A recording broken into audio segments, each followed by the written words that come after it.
ప్రజల ఆరోగ్యం కోసం కేంద్ర ప్రభుత్వం అనేక చర్యలు తీసుకుంటోంది. ముఖ్యంగా బాలింతరు, పసిపిల్లల ఆరోగ్యం విషయంలో ప్రభుత్వాలు ప్రత్యేక కార్యక్రమాలు నిర్వహిస్తుంటాయి. అందుకే గర్భిణీ మహిళలకు, పిల్లలకు టీకాలు పంపిణీ చేస్తున్న సంగతి తెలిసిందే. కొన్నేళ్ల నుంచి ఈ టీకాల కార్యక్రమం కొనసాగుతోంది. ప్రభుత్వ ఆసుపత్రుల్లో, ఇతర ప్రత్యేక ఆరోగ్య కేంద్రాల్లో ఈ టీకాలను పంపిణీ చేస్తుండేవారు.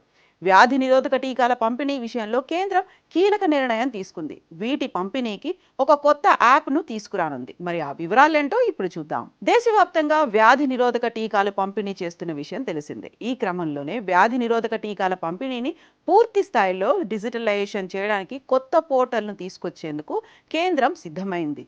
యువిన్ అనే కొత్త పోర్టల్ యాప్ను కేంద్రం ఆగస్టు నాటికి అందుబాటులోకి తీసుకొచ్చేందుకు చర్యలు తీసుకుంది. పైలట్ ప్రాజెక్టులో భాగంగా జూలై 2 నుంచి 9 వరకు 5.33 కోట్ల మంది గ్రహీతల వివరాలను యువిన్ పోర్టల్లో కేంద్ర ప్రభుత్వం నమోదు చేయనుంది.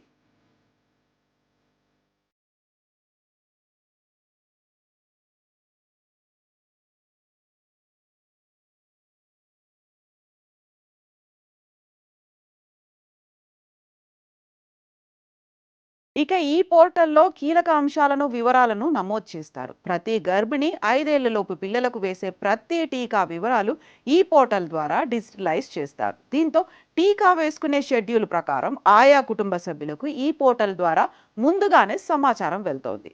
కొన్ని సందర్భాల్లో కొందరు బాధితులు వ్యాక్సిన్ వేసుకునే సమయాన్ని మర్చిపోతుంటారు. అలాంటి వారు తమ వ్యాక్సిన్ సమయాన్ని మర్చిపోయినా సరే పోర్టల్ ద్వారా అందించిన సమాచారంతో సరైన టైంలో తీసుకోవచ్చు.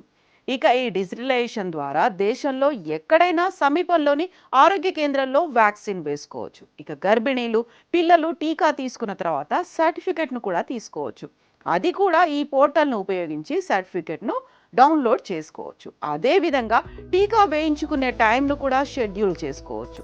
ఈ పోర్టల్ క్యూఆర్ కోడ్ ఆధారంగా పనిచేస్తుంది. దీంతో ఈ పోర్టల్ ద్వారా ఈ టీకా ధృవీకరణ పత్రాన్ని దేశ పౌరులు ఎవరైనా పొందొచ్చు.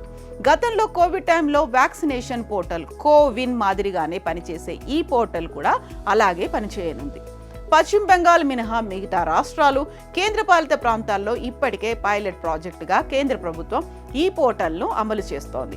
ఆండ్రాయిడ్ ఫోన్లో యువిన్ యాప్ డౌన్లోడ్ చేసుకోవాలి. దీని ద్వారా కోరుకున్న టీకా కేంద్రాల్లో టీకాలు పొందడానికి స్వీయ రిజిస్ట్రేషన్ చేసుకోవచ్చు. మొత్తంగా వ్యాధి నిరోధక టీకాల్లో కొత్త పోర్టల్ ప్రజలకు అందుబాటులోకి రానుంది.